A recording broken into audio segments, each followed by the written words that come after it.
Okay, back with TV.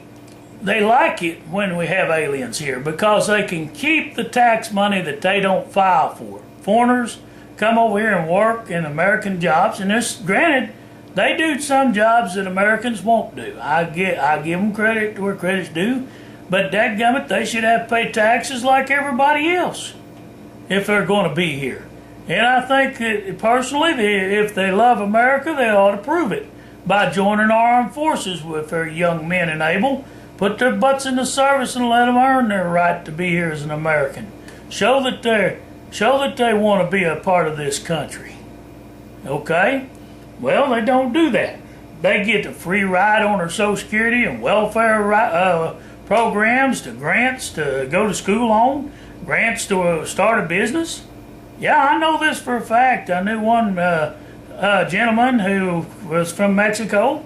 He had 11 quick trips give to him on a silver platter by the government, gave him a grant to start these businesses and stock it.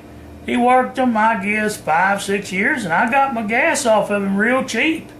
I bought gas off of him several times, never thought nothing about it. It's cheaper than anybody else. You know why? Because he was liquidating his stuff and he didn't have to pay taxes like we do. No, he didn't pay no income tax. That man had a green card when he was here, and he had those grants to run a business. So he liquidated everything and went back to Mexico. Hey, if America's dumb enough to let him buy with that, I say he got by with some money. And the government wonders why that there ain't no money to operate. Well, they let that kind of crap go on. Too much of it. They let them come over here and use us. That being said, I'm probably pissing a lot of people off. And I don't mean to hurt the Mexican or pick on any particular race out there. It's our government's fault, not theirs. They let them do it.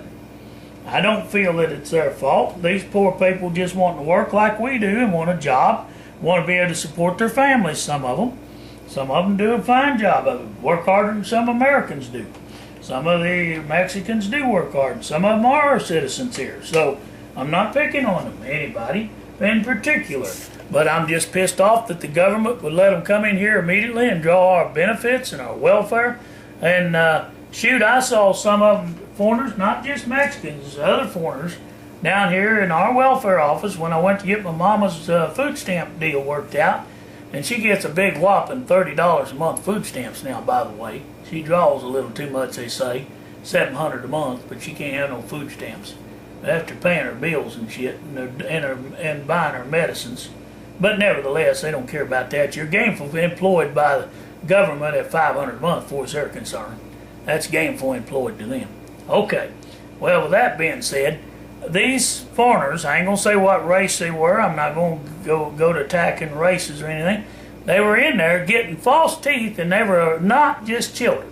They were grown people getting false teeth and glasses. Now, my mama, she can't get no glasses or false teeth, nothing. And she's been born in American ever since she was born here in her mom and dad's home right here in Poto, Oklahoma, in the good old USA. And she can't get nothing like that. They won't help her with anything. Not her glasses, not nothing like that.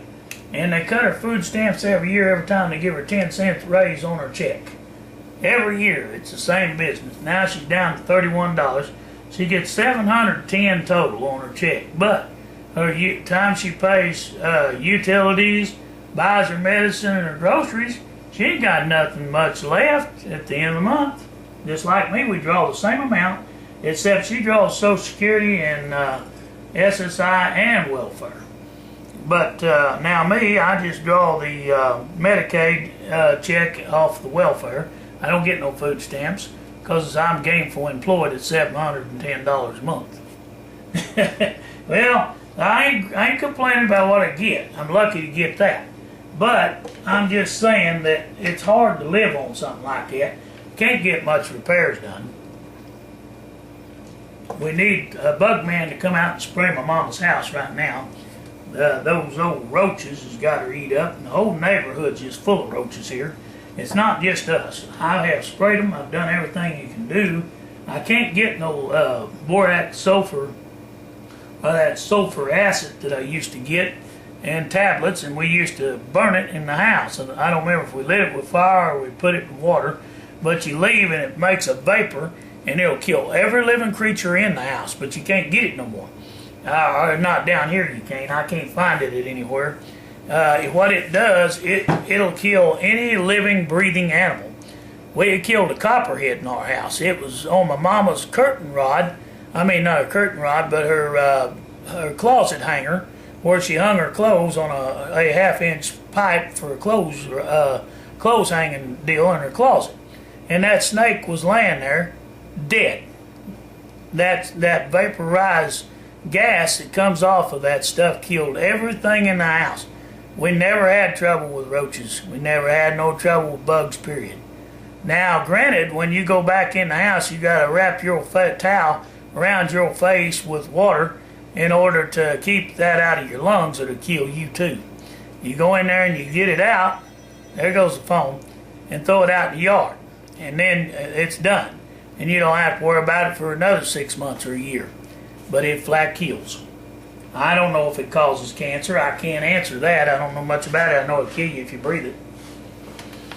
It's called sulfur acid tablets or something like that we burnt.